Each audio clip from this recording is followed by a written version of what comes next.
Incoming transmission. The Klingon word of the day is pull. These are the voyages of the starship Enterprise.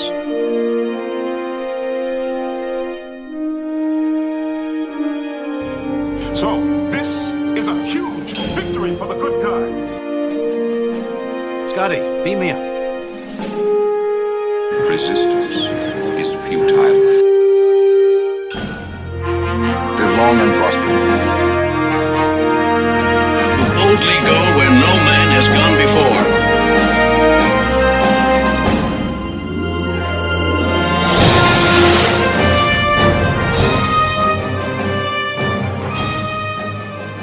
Greetings and welcome to the Computer Resumed podcast, the show covering the entire Star Trek franchise in chronological order for fans new and old. I'm your host, writer-comedian, Mr. Todd A. Davis. This very podcast hangs on the whims of this very madman. May I present the creator of the Star Trek Chronology Project? It's Jason Keener! Yay! Jason Keener! How you doing, man? I'm good. How are you? I'm so good. This is a big check off the list of guests I have to get for this show. Oh, that's great. If anybody out there, if this is your first episode listening, just know that this entire podcast is structured off of this man's work with the Star Trek Chronology Project. Just real quick, let's dive right in. Yeah. What is your background with Star Trek? Like early memories, who introduced you to it? Yeah, totally. So I am 42. So I definitely look great, sir. Thanks. Yeah. I definitely fall right smack dab into that. Like Next Gen was on TV when I was, coming of age or whatever, Yes. And so some of my earliest memories of Star Trek actually were being at my dad's house. And when Next Gen first came on, in fact, I feel like I watched the premiere. I feel like I watched Encounter at Farpoint with him. I kind of have a vague memory of that. Yeah. And then I also remember just being at my grandparents' house, whenever. I used to spend summers there, just when my mom was at work, and of course, and just watching TV downstairs and whatever, TV Land or whatever was always showing reruns of TOS. Yes. And so I kind of have these those are sort of my earliest Trek memories. Fun. But really, honestly, it's kind of a sad story, but kind of fun in a way too. This is a safe place. It's a sad story, but it's fine. We're all nerds here. Yeah. When I was in middle school, I had friends, but I didn't have a ton. I didn't have a huge social life, And for whatever reason, I just remember on Saturday nights, somewhere along the line for Christmas or something, somebody bought a VHS box set of the first 6 films. Right. So this would have been probably shortly after Star Trek 6 came. In fact, actually, now I think about it, I think it was just the box set was just the first 5, and then somebody bought the 6th one. Okay. Yeah. And I remember watching those constantly. It was just one at a time, but it was every weekend I'd watch one of them, And honestly, that's what really got me into the canon of Trek, because I don't know if you remember this, but there was the trailer for Star Trek 6 was awesome. The first teaser trailer for that film, which I think was attached to the VHS of Star Trek 5. I think this is where I saw it, right? And it was it was just this long shot. Actually, it was a close-up shot rather of the Enterprise, and there was projection images on it, and it was this. I don't remember the exact dialogue, but it was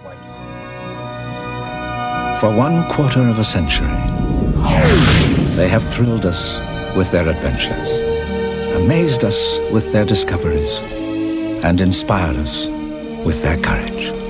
Their ship has journeyed beyond imagination. Her name has become legend. Her crew, the finest ever assembled. We have traveled beside them from one corner of the galaxy to the other. They have been our guides, our protectors, and our friends. Now you are invited to join them for one last adventure. For at the end of history lies the undiscovered country.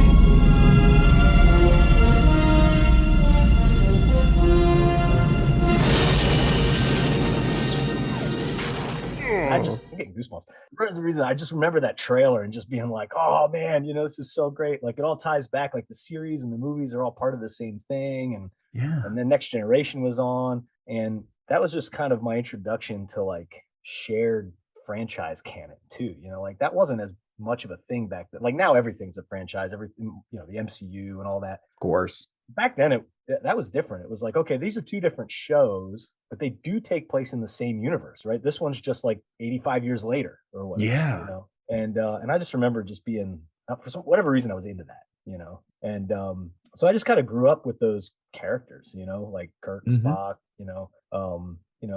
we joke, and it's kind of sad and nerdy in a way, but like they were my friends, like I felt like I knew these characters. I knew them well, Oh yeah. I've spoken before about like the idea of the film industry being this illustrious, golden ivory tower type thing. But honestly, it's the TV folks, because you're not going to a theater. You're inviting them into your home, and it's that family connection. I'll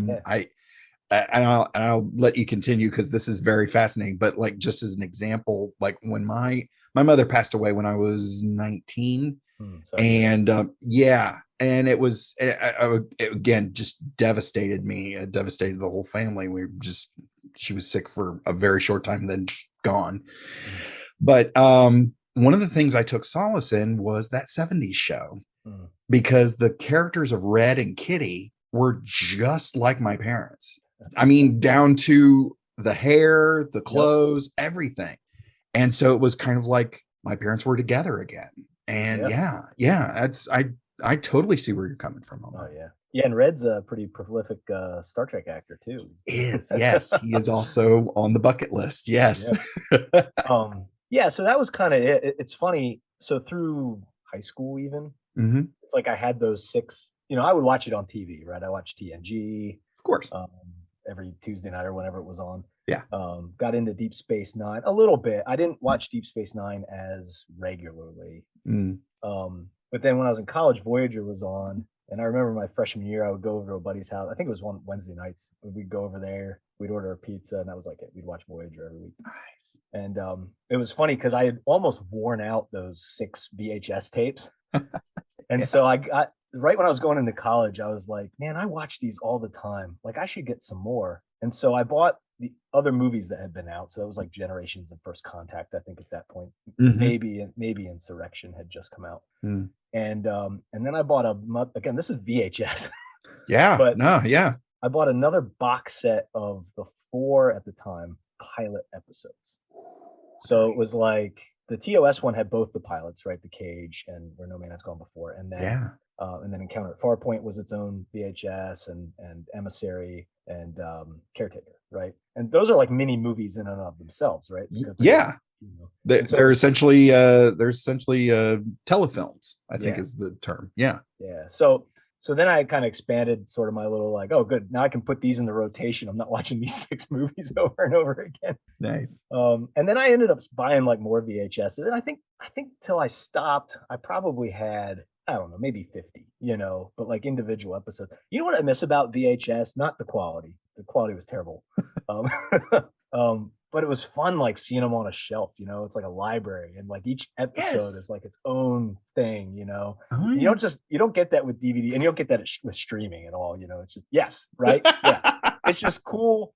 It's cool to have like, there's a such thing as too much stuff, but at the time it was just fun to have that. And so that's kind of how I got into it. Somewhere along the line, I stopped buying VHS tapes and I got like the DVD sets and stuff. But I think because those were roughly the same size as a single VHS, but it was kind of, you could have more of them in sort of a compact space. Yeah, they're like about yay big. Yeah. Yeah, not much different dimensions from a VHS, and you get the that volume 1, volume 2, volume 3. Yeah. Oh yeah, yeah, absolutely. Well, gosh, we will get into this week's topic, I promise, but I do have a few more questions. Yeah, go for it, man. First of all, was this just you? Was it just you putting it together? Yes. Really? So, Okay. Yeah. So the reason I laugh is if you go on the Chronology Project, which obviously you have. Oh yeah. I used a lot of we language on there, and Mhm. honestly, I'm not sure why. I mean, this was a long time ago that I did this. I think it was just a way of trying to add credibility, so it didn't sound like one dude in his bedroom doing this thing, but it really was. It was just me. So even though, like, when you read it, it's like we did this and then we did this and yada yada yada. Nah, but there's no we. It's just me.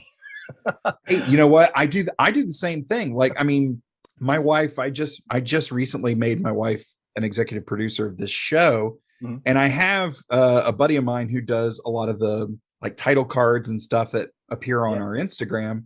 But other than that, it's all me. And Yeah. I'm, you know, from all of us at the Computer Resume podcast, like Yeah. my wife, she's not in here editing with me.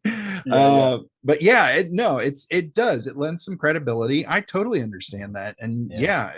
I feel like every podcast is just some dude in a basement. Just, Yeah. okay, Yeah, it pretty sounds much. good here.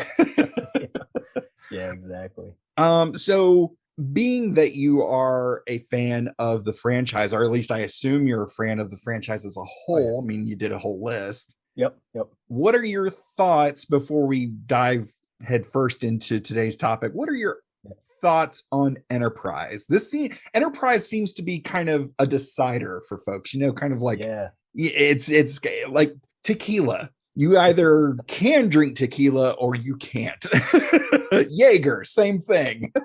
Yeah, so it's funny. I've always been, up until recently, I've always been very much a Trek apologist, right? Like if it's Trek, I can find something to love about it, you know. Okay, yeah. And that was true of Enterprise too. In fact, when Enterprise first came on, I was really like, man, this is different. You know, Voyager just ended. We just had TNG, Deep Space Nine, and Voyager, kind of all running congruently. They all have a very similar feel. You know, they take place around the same time, roughly, you know, that kind of thing. Yeah. You know, they can cross over with each other, stuff like that. Mm-hmm.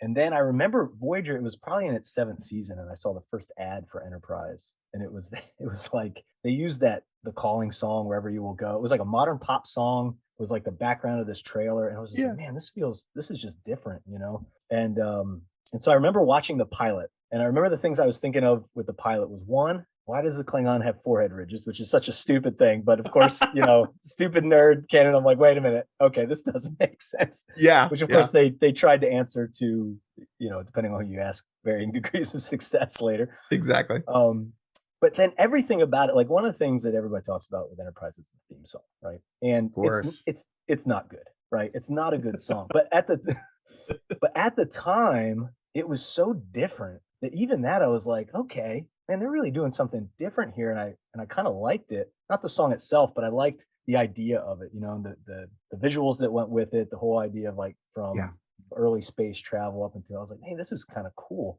Mm-hmm. And so I was on board when it first launched. I was there, and I was excited about it. You know, as it went on, you know, I'd say Enterprise as a whole ended up being pretty vanilla to me. You know, okay, it's not bad. They tried to do some different things. Mm-hmm. It's definitely, well, at least maybe up until some recent stuff, it was definitely the more like action oriented series. Yeah.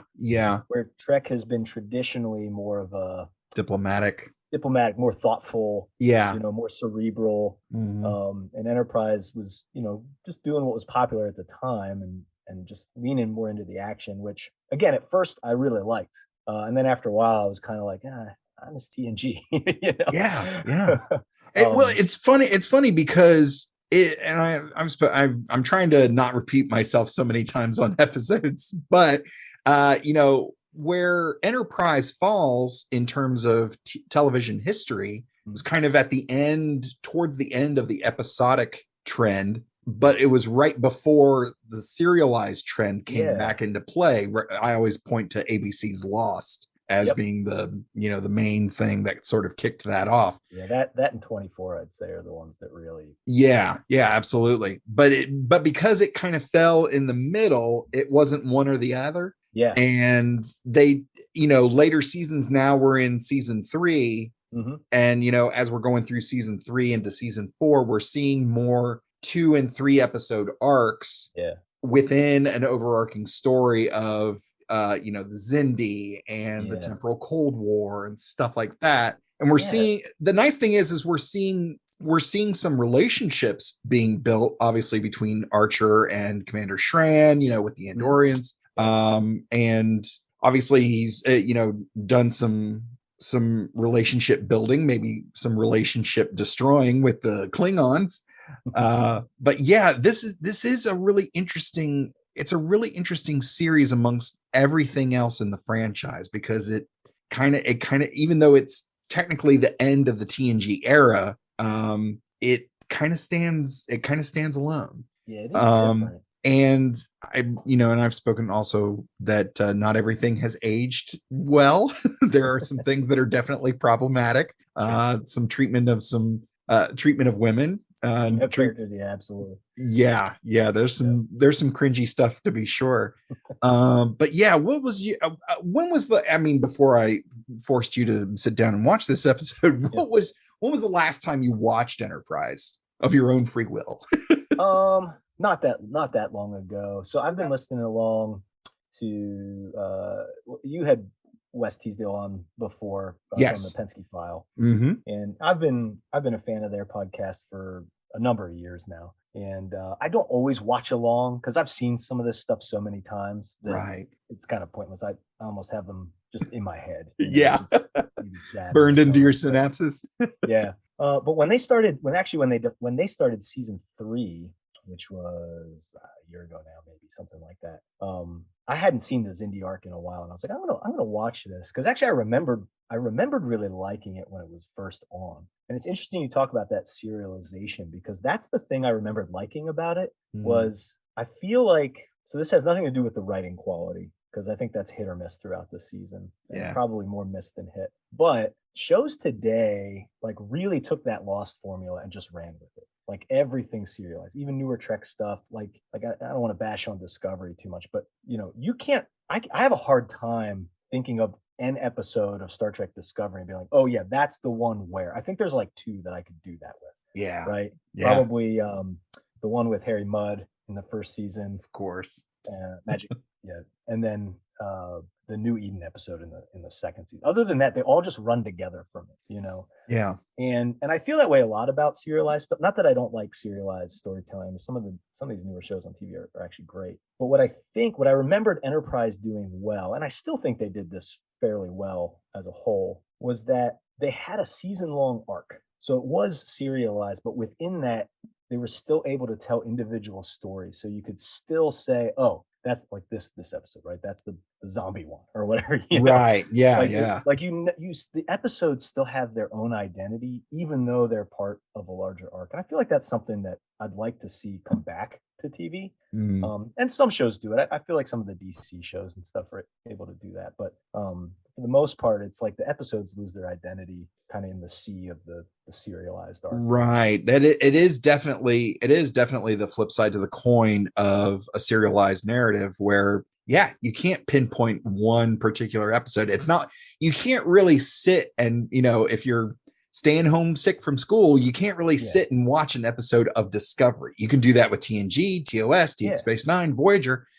But it really doesn't, you kind of have to watch it from the beginning. It watches one big story. Yeah, it really affects its rewatchability. Yeah, because it's a commitment. It's a commitment to sit and watch it.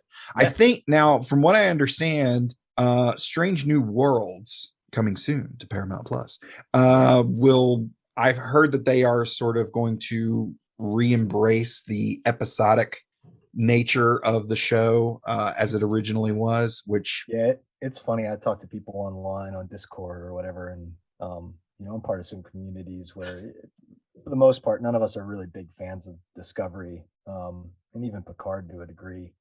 And I have issues with Picard. Yeah, and we'll get into. I those usually later. go on there and I usually say something like, "I'm cautiously optimistic about Strange New Worlds," and people are always like, "Nope, it's gonna suck." But but I'm like, yeah, but it might not. Like, I know it's a lot of the same writing teams and stuff, which gives me pause. But if they do what they're saying they're going to do, it could be a good show. I'm looking forward to it, and I might might eat those words when it comes out, but I'm going to remain optimistic for the time being. I think Anson Mount cemented his place with the fandom, from his appearances on Discovery, obviously. Rebecca Romijn is number one. Yep. Looks great, and from what we've seen, is knocking it out of the park. She's great. Yeah. And I believe Ethan Peck is the young man playing Spock. Solid. I mean, understanding that those roles are they're not big shoes to fill. Those are small boats. Like those, that is a daunting, I got to imagine for any actor, that's a daunting task to be like, hey, you remember the person who kind of kickstarted this whole half-century long franchise? Nope. You're going to play the new one. Like, oh my God. But so far, so good. Yeah. I mean, Spock's huge shoes to fill. I don't envy him. I mean, no one's going to be Leonard Nimoy, but he's done a good job. I'm looking if they're telling good stories and it's fun to watch. I'm in. Yeah, absolutely, and I'm down for it too. Because you mentioned the same thing about the serialized narrative of Picard, and I wonder how much of it was so driven by nostalgia of folks our age who are just, for me, and I've mentioned this before, like Picard, I actually mentioned it to somebody as I was pitching them coming on the show. The question came up of like, who's your captain? And I said, to be honest, my captain is Picard. And because he was the firm but reasonable voice that I needed as a young man, of like, I'm in control, but I'm not so cold-hearted. I mean, he starts off very cold-hearted, but as the series goes along, he's he softens up a little bit, and he actually has conversations with Wesley Crusher. But yeah, and that was so fascinating to see. In addition to the fan theory that's out there that Wesley, Riker, and Picard are actually three versions of the same person. And interesting, I've never heard that. Yeah, someone's kind of like, I made to an art friend of mine, a tattoo artist rather, out in Colorado. He's got a studio out there, and he was looking for some Star Trek art, some Star Trek imagery to do in his studio. I said, it'd be fun to see sort of like a religious allegory based on Star Trek. And I said, you could do Picard, Riker, and Wesley as sort of like the Father, Son, Holy Ghost, and they're significant women, because with Wes you'd obviously have Beverly Crusher, the mother. With Riker you would have Deanna, the lover, the counselor. And then I thought for Picard it's kind of tricky, because you either go the friend, the confidant, the sounding board in Guinan. Yep. Or you go with the sister who's endured the same trauma in 7 of 9. And I thought that would be really interesting. But anyways, we're getting further away from Enterprise here. So this is what happens when you get two nerds on the same Zoom call, folks. So just really quickly, I mentioned my captain is Picard. It sounds like your captain is Kirk, if I were to guess. It's interesting. Even though it was those original films that I feel like cemented, I would say Picard as well, probably for similar reasons that you did. Yeah, I really do love that character. Obviously, Patrick Stewart's performance didn't hurt things, and just that he has wisdom, he has compassion. If I had to choose, if somebody said, "Who's your favorite captain?" I'd say Picard. Let me bounce this question off of you. And this is something whenever I'm asked, because try to join a Star Trek fan group on Facebook. You're going to get at least 6 questions to qualify your fandom. And one of them inevitably is, who's your favorite captain and why? But it's rare that they'll ask the second part to that question of, okay, that's your favorite captain. Who do you think is the best captain? If you're completely objective about it, if you can set aside who your personal favorite. Now, if they are the same, okay. Yeah. But because I always have 2 different answers. My captain is Picard, but who do I think the best captain is? It's Janeway, clearly. Oh, interesting. Yeah, look, she wasn't Half the crew wanted to kill her before they left Deep Space Nine. Ship was not meant to be out that far. They integrated Borg technology and a member into their crew, and for the most part, still got everybody home. Like, she's the shepherd. She's the shepherd, man. She took care of the flock. So yeah, that's a good point. Never really thought of it that way. Yeah. Don't let me sway you. Stand your ground. Yeah, I don't know who. I think I'd still go with Picard. I just feel like, it's interesting though, because the rest of the crew matters. Like, Picard without Riker is a very different situation. Because I would say, firefight, or, if I'm in trouble on an away mission or something, I want Kirk, Yeah. Like, he can hold his own. Right. But you kind of have Riker sort of fills that Kirk void on Synergy. So if you have Picard and Riker, I'd take that combo over Kirk, Huh. When I think I'd still go with Picard. We did a fantasy draft. I had some I listened to some of that. Did you? Okay. I chose as my captain, Riker, and kind of got some heat for it. And I was like, honestly, if Kirk is the pirate and Picard is like the soldier sailor, I feel like Riker's somewhere in the middle. Look at how he sits in a chair. I mean, he's clearly got some Kirkisms, but under the tutelage of Picard, like, he's also getting that creative adherence to diplomacy and the Prime Directive that Kirk didn't always observe all the time. So I always felt like he was such a good mix of the two, but I also prefer older Kirk to younger Kirk. Really? Okay, this is interesting. Tell me why.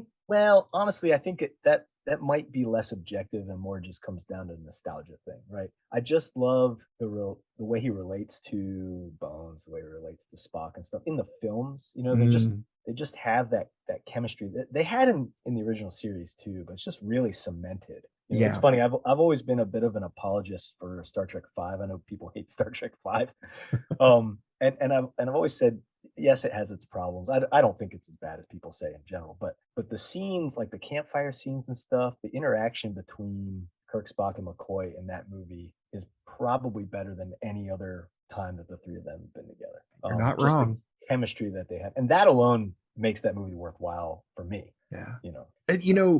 It's kind of, to me, because I totally feel you on that. And I feel like, we ditched the uniforms, we're in civilian clothing. We've been together for so long. The command structure of, yes, Kirk is still the captain. Spock is still, first officer. Bones is still CMO, and everybody else. But at that point, it's kind of beyond rank. It's beyond, command structure. We are friends. We are a family. And I think that was something that they kind of tried to get to as quickly as possible in the Kelvin timeline of, those were such big shoes to fill. And not only are they big shoes to fill, but every role was big shoes to fill of like, how do we make this cast feel like they've been together since 1966? And that's a tall order. And, met with, and of course that's up for debate. But anyways, in terms of, they did okay. Yeah, I like them. That's fine. It's more Star Trek. We're all good. But you know what? So getting back to Enterprise, we talked about the nature of the episodic versus serialized storytelling, and we are hip deep in this story of the Xindi have attacked Earth, and here we are in the Expanse just being in the Expanse means you're trying to survive. And I think a lot of this stuff comes to a head with this episode. But before we get into it, let's get to this week's recap. Spoiler alert. Spoiler alert. Spoiler alert. There is a darkness deep within the Delphic Expanse, some say can drive a Vulcan mad.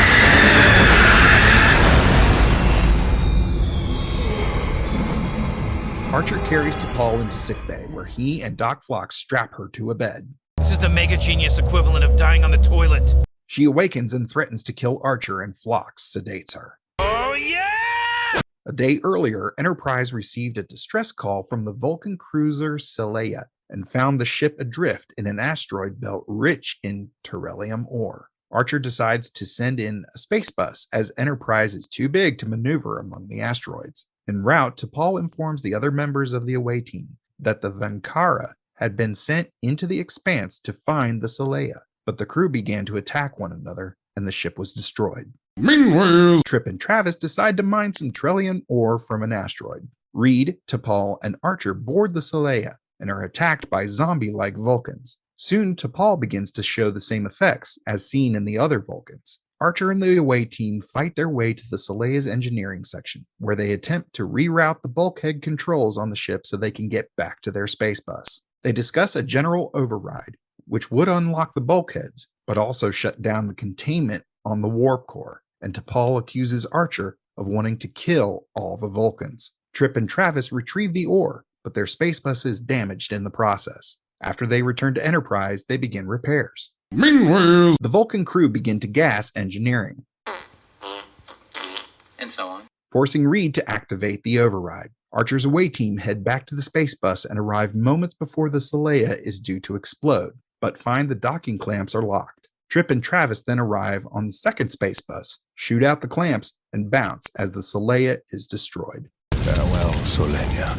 Tucker announces enough ore was recovered to shield the forward hull, but Archer notes that it will harm T'Pol and orders it stored in a biohazard locker until a cure can be created. great. So you briefly mentioned that a lot of these episodes, especially in the first two seasons, and even getting into the third season, there's every now and then they'll have one that really feels like a horror movie. And I have to think like Rick Dekker, who was, involved in a lot of different genre type filmmaking before taking this on, had a little something to do with that. And even looking at episodes like not Minefield, but the one immediately after where they go to get repaired and it's that automated. Cold Station 12. I think so. No. Sorry, Cold Station 12's in season 4. It's the one with the space station though. What's that called? Oh, it's Yeah, I know the one you mean. I can't think of the title.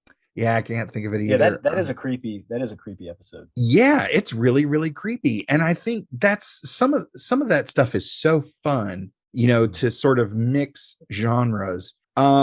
If you had to, what are your favorite kind of genre mashups? Do you like mashups? Are you a fan of mashups? Do you like the space with cowboys, or do you like the horror set in space? Or we're revolving a lot around space here, but yeah, no. Now I would say I probably don't watch a lot of mashup stuff. I tend to be more of a purist, Oh, If that's I wanna fair. sit down for a sci-fi movie, I want a sci-fi movie. I'll tell you what's changed that a little bit though, is one of the things I think the MCU has done well, at least early on, is they've created this, like, they're all superhero movies, Sure. but they're also kind of something else. Like if you think of that phase 1, you've got, Iron Man's kind of your straight up superhero movie. Yeah. But then Captain America it's a superhero movie, but it's also a World War II flick. And Thor is a superhero movie, but it's also kind of a Lord of the Ringsy kind of thing. And Hulk is a superhero movie, but it's also a monster film,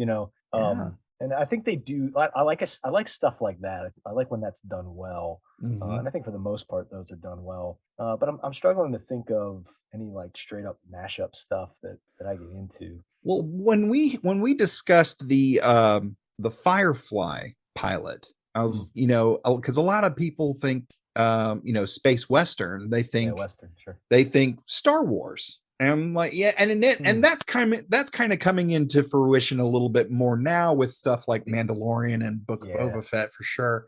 I think that's true. There, I would actually say Star Wars is more of a fantasy in space. Yeah, it's more of a fantasy. And to be honest, like Firefly truly feels like a space Western. I was like, that to me is space Western. Yeah. But one of the things I really enjoyed are the Alien and Predator films. Which, depending on the setting or the timeline or whatever, it's that element of horror. And, a lot of these, a lot of the horror film type episodes of Enterprise you can almost directly relate to another film. And those are always so much fun to me, because after Minefield, there was Dead Stop. It's Dead Stop. Yeah, that's where they go. And it always reminds me of like 2001: A Space Odyssey, where the station's alive, but then it's everything's super clean and very symmetrical, and it's just, oh man, gosh, I could go for a cheeseburger. Whoop, here's a cheeseburger for you, like all of that stuff. And then to find out, it's like, oh yeah, we're gonna need one of your crew because we're gonna use their brain to power the ship. Like, oh my god, they do a good job in that too. I think Roxanne Dawson actually is the voice of the computer there. I think she directed the episode. She did. She directed that episode. But even in her delivery of the voice, it's just so sterile and cold, but just enough that it's a little creepy too. I think she does a good job with the voice acting in that. Yeah, it's disarming at first, which is kind of the point. But then, open the pod bay doors, Hal. Sorry, I can't do that. Like, oh no. But yeah, and I think one of the very first episodes, the Fight or Flight, was really great because it's told mostly through the perspective of Hoshi, who is not an astronaut. She's terrified down for this. Yeah.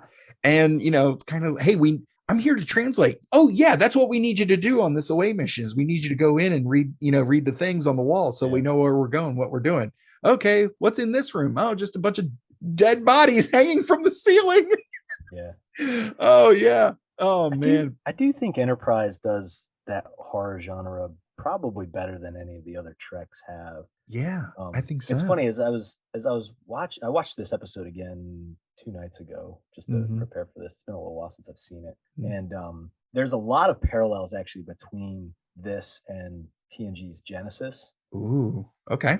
Just where like something's happened to basically the whole crew, so the whole ship is kind of against you. There are not as many people chasing them in that. It's mostly just Worf. Right. But it's funny too because the plot device is really similar too, where in that one the crew's de-evolved, and in this one, T'Pol's got even that speech about how like Vulcans used to be a lot more violent, and this kind of thing that messes up their synapses or whatever is kind of, she doesn't use the term de-evolved, but it's kind of similar thing is happening to them. Right. Although I did find it interesting. So the deal is the Trellium, right, is like messing with their emotions, right? Yeah, like it's unlocking all the emotional stuff. Yeah. What I can't figure out, and this is stuff you think about, it probably doesn't matter, but you still think about it, like how is that then also making them like more impervious to phaser fire and creating like boils on their face and stuff, and making them like I never drew that connection. Like that's just to make them scarier, I guess. We're both higher up on the ladder of the nerd evolution here, so I think we can figure this out. So here's a theory. Feel free to counterpoint.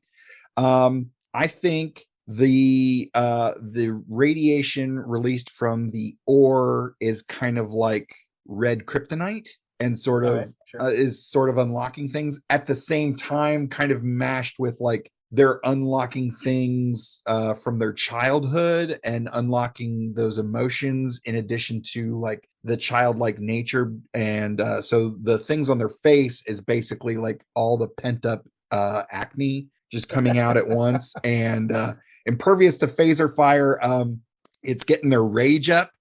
They just rolled a D20 on an attack, and this is what they're doing. This is where they're going.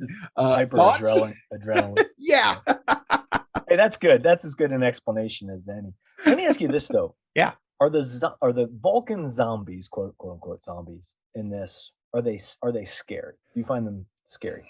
I talked about the delivery of the visuals in these things of certain characters who are supposed to be scary. And I think they opt for a certain lighting scheme to show us, hey, look at all these fantastic prosthetics that we put on this actor. And aren't these digital effects really, really cool?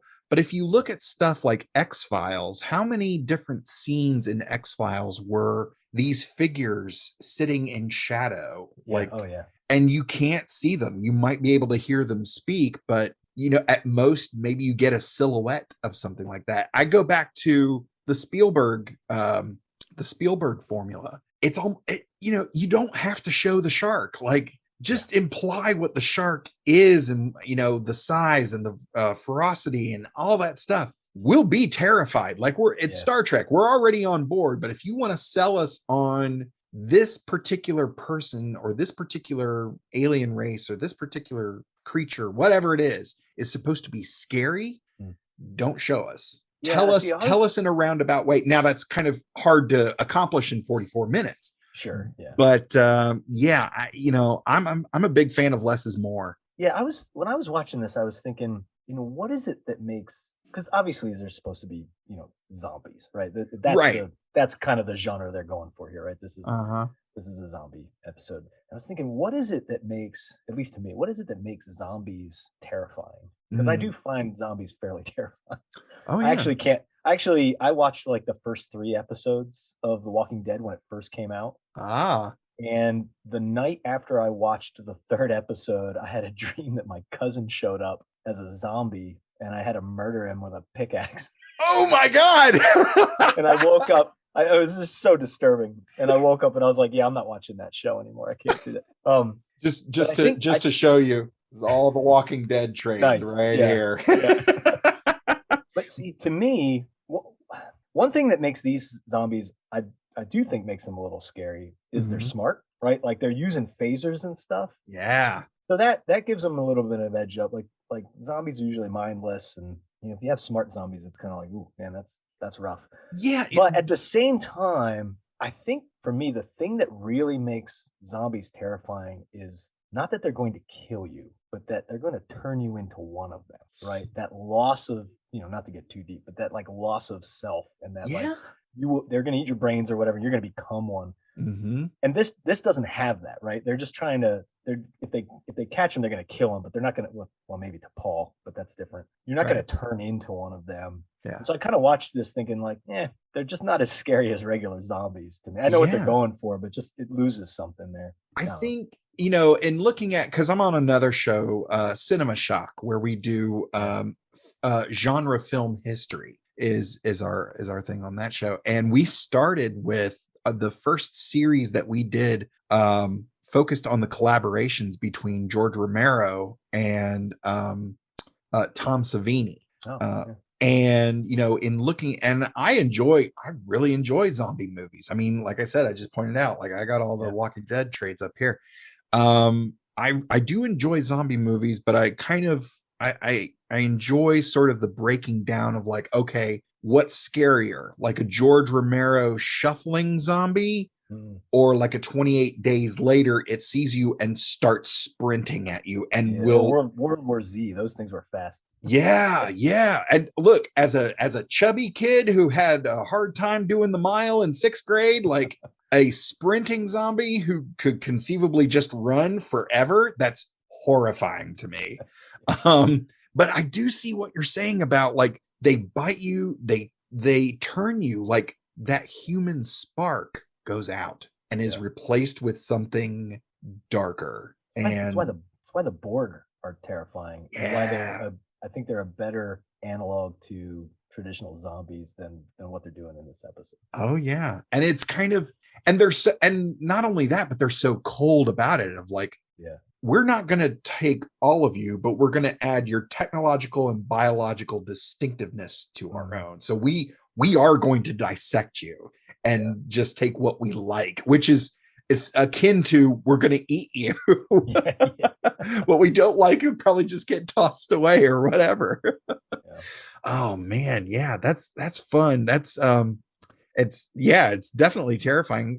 So give me what was the last zombie movie you watched? Was it World War Z? Actually, it probably was. Okay. I'm not a big horror genre guy. I really have to be in the mood.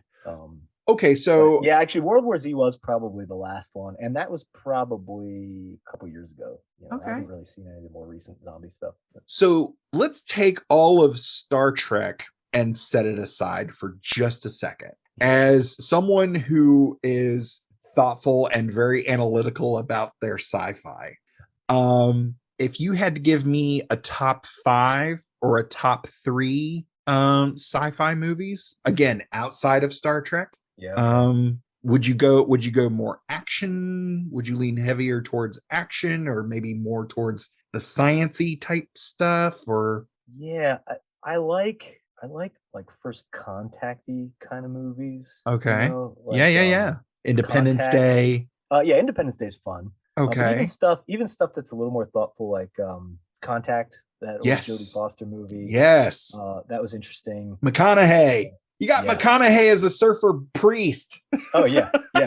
And Arrival was really good. Arrival, that's a good one. Yeah. You know, like that. The thing I think sci-fi does probably might be hyperbolic to say better than any other genre, but what it does well is you can tell stories that have nothing to do with the sci-fi element, but they're just about, you know, the human condition, or sometimes even like big topic. It could be like faith, you know, some big topics, things like that. But you kind of package it in this science fiction thing. You almost fool people. I mean, Star Trek is, you know, traditionally famous for doing that, telling what morality plays. And, of course. You know, so even when it comes to films, I tend to be into stuff like that, maybe a little more than just the shoot 'em up action sci-fi. Not that I don't, you know, I like those too, but right. I know. I mentioned, you know, my love for the Alien and Predator movies.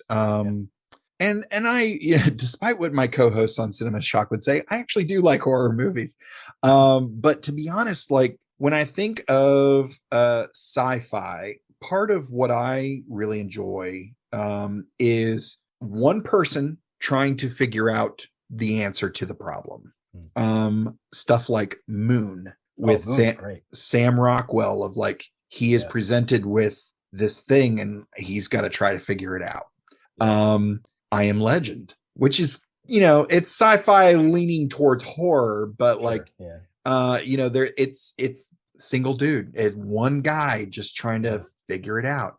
I recently rewatched the hilarious comedy, The Martian, with Matt Damon, which is actually funnier than most people recall. There is a lot of dark humor, but it's, you know, okay, you're stranded on Mars. What do you do? And I love watching, you know, the fight for survival, which I feel like is, you know, you mentioned those things that sci-fi comments on so well. That's part of, you know, that's part of the human experience, is that the drive to survive, you know, using science to figure out the problem, to figure out the answer, it bringing things into question of like, who are we? What is the nature of civilization? All that stuff, you know. I mentioned Independence Day because it's nostalgia for me. It's one of those. It's a fun movie. It's a fun one. It goes against like everything everything that you think shouldn't be in a horror movie, because it's going to make it, or in a sci-fi horror action thing, it's going to make it really cheesy. Like Independence Day just leaned right into it. It's like, okay, we probably shouldn't have a political figure, a scientist, or a soldier as our main characters. Who do they have? The president, a scientist, and an Air Force or a Marine captain. Okay, but it worked. It worked. Also a great Brent Spiner role. Yes, there's the Star Trek connection. Well, speaking of connections and behind the scenes, as we ask every week, who do we blame? This story was written by Jonathan Fernandez. This is his first of 2 appearances on the franchise, working on something on the franchise. Then we've got Mr. Terry Matalas. I think I'm pronouncing that correctly. He's got a really interesting career, heavily focused on Star Trek. He started as an assistant on Voyager for 6 episodes, and then got into Enterprise as a production associate for 97 episodes. I believe that's the entire run. He actually wrote 2, this and then season 3, episode 14, Stratagem, which we'll get to later on down the line. But now he's an executive producer and showrunner on Picard. So if you get into Star Trek, kids, stick with it. After you retire from NASA, and then you become a consultant on a Star Trek show. Just stick with it. It'll make your career. And of course, the teleplay was penned by Fernandez as well. The director of this episode was David Livingston. We've spoken about him before. Last episode he directed was season 2, episode 23, Regeneration, which that we spoke briefly about the Borg. That was actually kind of a controversial episode where the ripples from the movie First Contact bled over into Enterprise. And we discussed that on our episode with the voice of the USS Protostar, the lovely Bonnie Gordon came on to talk about that one. Do you have Nice. How did you feel about Regeneration? Do you recall that episode at all? Oh yeah, definitely. Yeah, I liked it. I feel like Enterprise, they've done that a couple of times, right? They did it with the Ferengi. Mm-hmm. They did it with the Borg. I feel like there's another one, but maybe it was just those two where they shouldn't. Yeah, they kind of had a Romulan. They had a Romulan ship appear, but we never actually saw them. Yeah, so they thread that needle. Okay, Yeah. and I, as a guy that's into canon and everything, I at least appreciate the effort, Yeah. Rather, yeah, I liked Regeneration. I thought it was pretty good. One of the things that I get on the Chronology Project site fairly frequently is because people don't they read the list, they don't always read. We've got I keep saying I have a section on there. See, I'm used to it now. Yeah. I have a section on there where I kind of explain how I did it all, right? Yeah. And the very first thing that I address is time travel. Yes. Because you have to address that somehow, otherwise it gets all absolutely. When people don't read that, they'll come and they'll say, well, hey, this had to happen before this because of, and the rule that I take on the site is it's always the perspective of the, like the quote unquote the heroes, right? Mm-hmm. So Regeneration, even though it's a sequel to First Contact, clearly doesn't, it's an Enterprise episode. Yeah.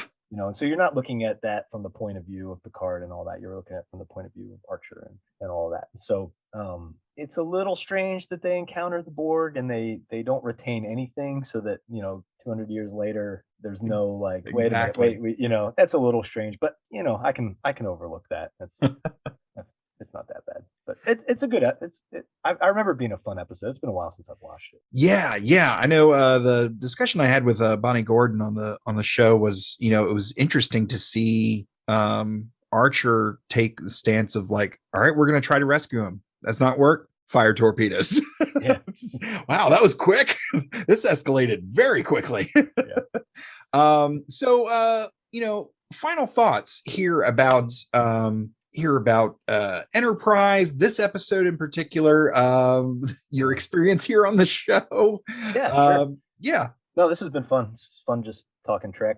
I've had a blast. This has been really great. I have it's not like it was when I was in middle school. I actually have lots of friends now, but none of them want to talk Star Trek. So this is fun. Same boat. Every time I mention something to my wife, I just see the eyes just roll into the back of the head. Oh, here we go. Yeah, no, this has been fun.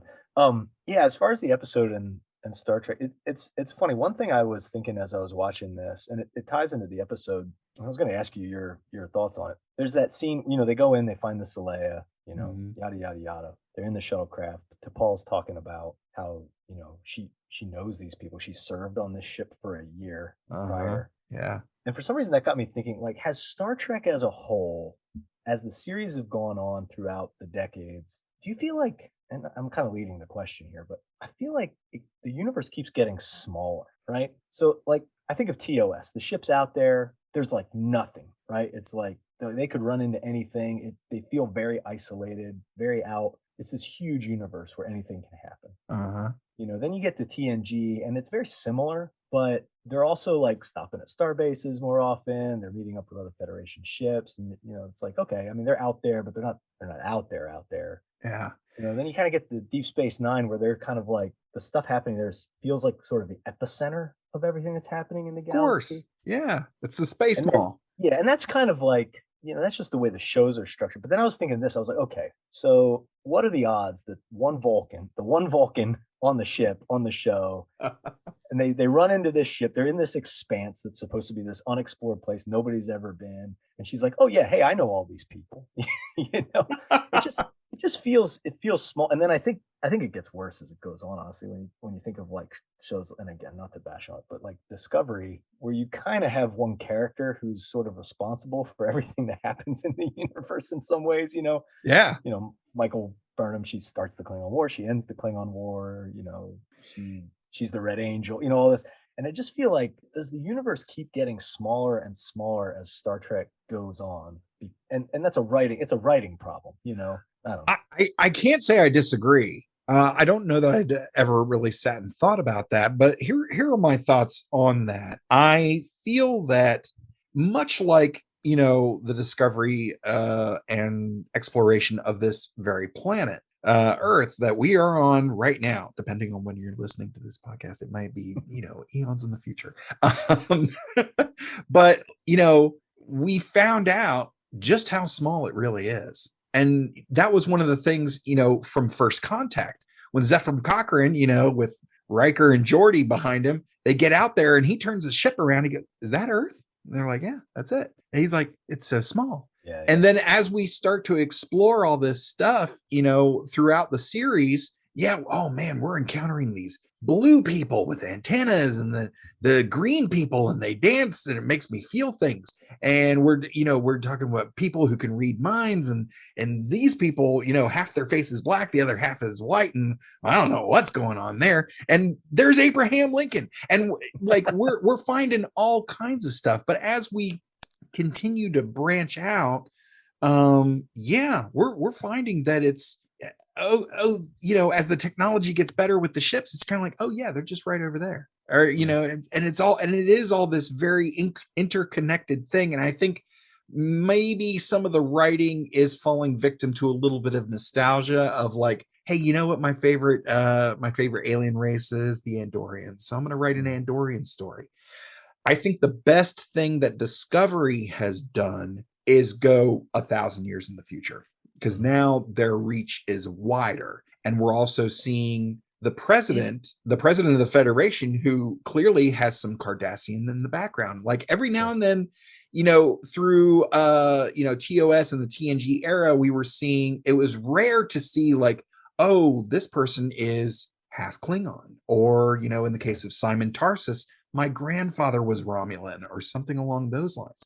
Now in the distant future, where Discovery's at now, we got all kinds. And it's, we're seeing some new species as we're able to travel out further. So I think the blending of like, hey, sense. Here's the old familiar stuff, but we got a bunch of new people you've never seen before, and we're going to get into those, hopefully. Yeah, I'd say the galaxy is bigger in that sense, but it's also like, when it comes to writing, I feel like it is smaller because everything still kind of ties to the characters in the show. Like season 3 of Discovery, there was the burn, and all of that. And right. Nobody could figure that out until Discovery shows up, this ship from 1,000 years in the past, and they're like, "Oh no, we can figure that out," And that's fine. That's fine if that's the story that you want to tell. It just made me think, because when I was watching this episode and that whole thing with T'Pol and she knows the crew, I was like, I wonder if that funnel has just gotten narrower and narrower. It may be. Yeah, it's I always, because as much as I harp on the quality of the writing and the diversity or lack of diversity in the writer's room for Enterprise, I'm always also quick to point out that I believe it was Wired magazine did an article, which it didn't set out to be this, but it ended up being how to write for Star Trek. And I was, I've written some things, and I was kind of, I love Star Trek. I was like, all right, it's a formula. It can't be that hard. Famous last words. Read that article sometime. Like it is tricky there. And they kind of have a test. They kind of have a test paragraph in that article of like, read this. And as you read through it, and I started reading some of it, I was like, okay, that's interesting. Wait a minute. And then, at the very next paragraph, you're back into the article of like, okay, if this thing didn't send red flags up from the first sentence you read, then you probably shouldn't write for Star Trek. And here's why. And they broke it all down. I think initially that article was basically, hey, here's a day on the set of Star Trek Voyager, I think is what they were actually doing. But whoever wrote the article on, and I'll put a link to it in the show notes, folks, and I highly recommend going and reading it because it is very fascinating. It started as kind of, here is the day on the set of Voyager, but it quickly turned into falling down the rabbit hole of the executive producer and their office and what they're looking for, and the writer's room of like, okay, yes, it's formulaic television, but we have all of these things to consider, not only like character arcs and the history that's been set in place since 66, but we kind of like to make sure our science is on point. So here's our technical advisors from NASA. Like, oh my God. Yeah. They have to consider all of that. And yeah, you know, Star Trek has a great history of having a lot of what is lovingly coined technobabble in their scripts, but it's not far from real science, people. Like this stuff's really tricky. So, but I completely see what you're saying. You know, what are the odds that the one Vulcan that's on Enterprise? Oh yeah, that's the ship I happened to serve on for a full year before I was with you guys. Yeah, like right before, basically. Yeah, exactly. Small universe. Oh my gosh. Well, man, Jason, this has been so much fun having you on, and I please come back. So I have one more big question about Star Trek Chronology Project. And I don't think when I started putting this list together, I don't think the things were in place for me to even have this question, but being, you know, with the current state of Star Trek, you know, we've got a whole bunch of new stuff coming. So one of the things that you made a point of with the Chronology Project was that you were not integrating the animated series that took place in the 70s, right after TOS. But looking at things like Prodigy and Lower Decks, which both have integrated prime timeline live action characters into their narratives, is there a chance that the animated stuff might make their own entries on the Chronology Project in the future? You know, it's funny. I get that question a lot. And I think I did I don't update the site too terribly often. Usually just when there's a new season that ends, you know, because it's an old site and it's basically a blog site. So actually updating it is kind of a pain, just like formatting the list and stuff. Oh, sure. So I don't do it very often, but yeah, I get that question a lot. It's interesting. So when I originally made it, it's kind of a small miracle I even published it online, because I really just did it for myself because I thought it would be fun. And I don't even remember why I decided to put it online. I think it was more of I had it in like an old database software like Microsoft Access or something. Yeah. And I was like, I won't always be able to access this, but if I put it online, I'll always be able to go back and see it, you know. Right. And it's funny because I did it, and I'll answer your question here in a second, but I did it and then I just forgot about it. And like 8 years later or something, 7 years later, I went back on it. And that's when I realized like people had been leaving comments. There were like over 1 million views or something like that. And I'm like, whoa, like this is a thing. Like this happened in my absence, you know. It was just this thing I did for myself. And then I would be on like Reddit and stuff, and I'd see people like linking to it and talking about it. And I was like, wow, okay, that was never the intent. It was just something fun I did for myself. But nice. And because of that, when I did it at the time, the animated series wasn't really considered canon, you know, like the what they were saying at the time. This was years ago. This was over a decade ago. Yeah. What they were saying at the time is canon is live action on screen. So no books, no comics, no cartoons, you know, et cetera. Right. Now that has since changed. Most people consider animated series canon, but because ultimately this is something that I've done really for myself, what I wanted to create was a list of episodes that you could watch, that someone could watch and see the entire story of Star Trek unfold chronologically. Yeah. And to me, it seems like some things kind of interrupt that in a way. So Lower Decks is a great example, right? Lower Decks is a great show. I love Lower Decks. I actually think it's the best new Trek show on TV. You're not wrong. It's really good. It's so good. It's so good.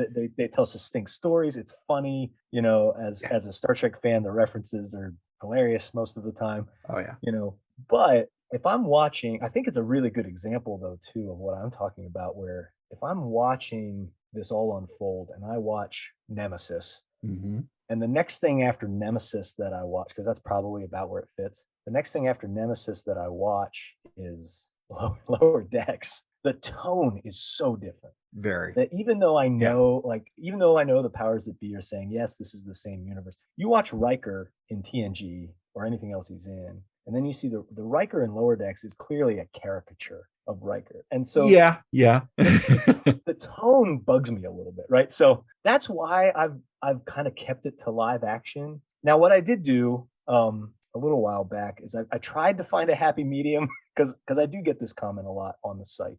Yeah. And I don't want to be that guy, So what I've tried to do is a happy medium where I've now kind of annotated the site.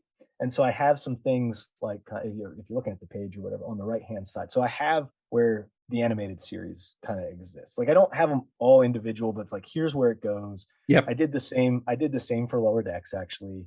And also all the short treks, because those are a little different. And some of those are animated too. Yeah, those are tricky. Yeah. So, and some of those are really tricky to place actually. Yeah. Oh yeah. So that stuff's on there, and Prodigy I'll do the same thing with. That stuff's on there. But I've tried to keep the list kind of pure to an experience. That doesn't mean it won't change. In fact, I've thought about like, well, I could publish 2 lists, one that's just live action and one that's everything. I just don't know when I'll have time to get around to it. Because I mean, it is daunting. It was daunting for me to just copy paste into Excel and then start expanding.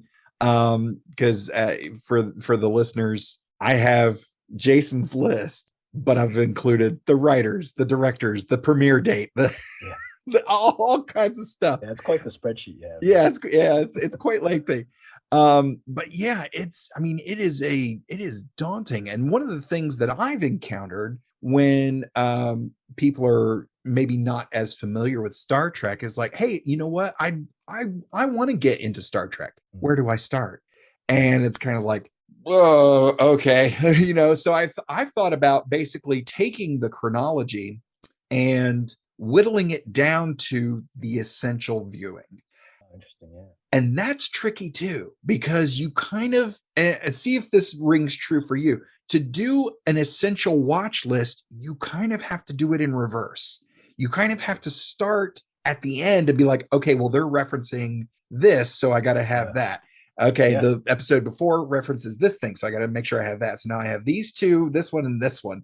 And it's you kind of have to go backwards. And again, much like we talked about with like TNG, you could follow Picard's story, or you could follow Riker's story, and as you get into different things, obviously the big one to follow is probably Picard, just because you've got, his crossover with TOS for the one movie, so that introduces, the TOS era into Picard's timeline, and then everything that is happening now on the show Picard, obviously makes references back to TNG and the TNG era, everything that stuff that Picard did as Locutus kind of set the wheels in motion for Deep Space Nine. And then, Voyager, at the beginning of Voyager, where are they? Deep Space Nine. So it all kind of connect. And of course, if you're following Picard, you can't not mention 7. So there's your Voyager connection. I mean, it's funny. I started doing some of that on the site, where I have like, I think I called them like marathon lists or something like that. Ooh, yeah. Where I still keep them in the chronological order. I pull them out of the main list, and I have things like, I mean, some of it's simple, like here's all the Borg episodes, here's all the Q episodes, here's all, right. I think there's 3 I did that are a little more well, maybe 4. One that's really interesting is to watch all the Maquis stuff, because that really does cross over between. It actually starts in TNG, really solidifies in Deep Space Nine, and then is a big part of launching Voyager. And so that's kind of fun to watch. The only character I've done it with was Worf. Really? And it's not like all the Worf episodes, but there's like an arc that he follows that starts probably Sins of the Father might be the first one. Okay. Kind of goes through a lot of TNG and then carries over into Deep Space Nine. It really ends with, I think it's the penultimate episode of DS9, where he kills Gowron, Right. Spoilers, Right. kills Oh Gowron. yeah. And that was fun to do, just to kind of follow that arc. The only other two things I've done like that on the site is I think I did before Picard came out. I think I did a like here are episodes to watch before Picard, and there was a lot of like key Picard stuff, but also some 7 of 9 stuff. Mm-hmm. And then I did a guide to, I think I called it a guide to the far future before Discovery season 3. It's on there somewhere. Yeah. I did it a while back, but it's basically like, here are all the episodes that reference things that happen like way after, TNG and Deep Space Nine and stuff, like somewhere in between what we kind of like the normal 23rd century stuff that we know, or 24th century stuff that we know, and where Discovery's going. Yeah. And that was interesting because there's a lot of temporal Cold War stuff and Enterprise in there. Uh-huh. Okay, here's where this faction's from, and they're kind of in between here and stuff. And that was a fun list to make. So that's part of the fun of it too, is just pulling out smaller lists from the large one. But oh yeah. It's again, you've done the Lord's work. It is a really, really fun site. And I mean, I mentioned it, right off the bat of, when this podcast started, and I've mentioned it several times in the last, this is our 50th episode. So nice. yes. Yeah. Thank you. Only like 600 more to go. Or I know. More than that. 800. My wife gonna be doing this till you die, man. I know. Well, that was the thing. My wife's a financial analyst, and when I told her that I was doing Star Trek, she goes, "How many episodes?" And I told her, and I saw her look up at the ceiling for a second, and she was like, 15 years. I was like, yeah, something like that. I remember when I first made the list, I went and I watched through everything, just because I knew there was some small referencey stuff that might, because you can't just go, well, anyway, it's all on the site. I won't go into it, but you can't just go by star dates and stuff all the time. Yeah, no, it's pretty complex actually. Mm-hmm, and I remember it took me, and I watched a lot of Star Trek, like multiple episodes a day. Usually it took me about a year and a half, and that was before Discovery and Picard or any of that was a thing. So you could be doing this for a while. Yeah. I mean, as stuff's gone on, and I think it's been a while since I've added anything, but I think some of the last stuff I added was probably the Lower Decks stuff and Picard. And that's one of the things that I've, debated in terms of production of this podcast. Like, okay, I mean, here we are, we're going to finish Enterprise this year. So, up next is Discovery, first 2 seasons of Discovery. Okay. Yeah. They're shorter seasons, but again, it's one big narrative. It's serialized. So do I stick with the 1 episode a week, or do I start, do I make it a whole run of 2 episode per podcast episode shows, and try to do it that way? It'd be interesting to hear talking about that. I actually remember, not to mention Wes's podcast again, but it's a good podcast. So it is, and I'm going on the Penske File later this week, actually. Oh, that's great. Yeah, that's awesome. I'm excited. Tell Wes I said hi. Yeah. But I remember when they covered Discovery, it did seem harder for them to talk about each episode as its own thing, and this was as they were airing too. Oh yeah. Just because of that, they just feel like more of a piece of a whole rather than their own thing. Yeah. That'd be interesting to see how that works for you. Yeah, I think the water cooler aspect of newer Trek, because it is serialized, is definitely a double-edged sword of kind of, it's great, it creates drive to keep watching. Yeah. But at the same time, like, if you miss one, like, you're screwed. You got to catch up. Well, anyways, next week, we will be joined by one of the co-hosts of the More You Nerd podcast, someone we've been trying to have on the show for a very long time as well. Mr. Drew Burris will be here to discuss Enterprise Season 3, Episode 6, Exile, which, of course, is available on Paramount+. Jason, where can people specifically find the Star Trek Chronology Project? Anything else you have going on? What do you want people's eyeballs on?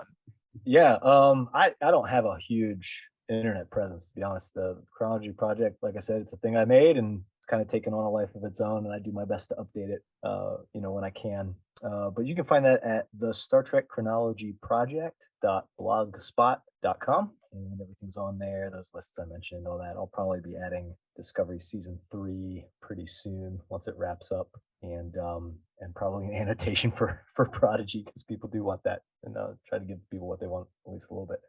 And that's about it. I don't do a lot of content creation or anything, but you can find me lurking around the internet on places like Reddit and Discord and YouTube as JKeys Gamer. And I am at Mr. Todd A. Davis on all of the socials. From all of us at the Computer Resume podcast, thank you so much for listening, and I'll see you in 10-4.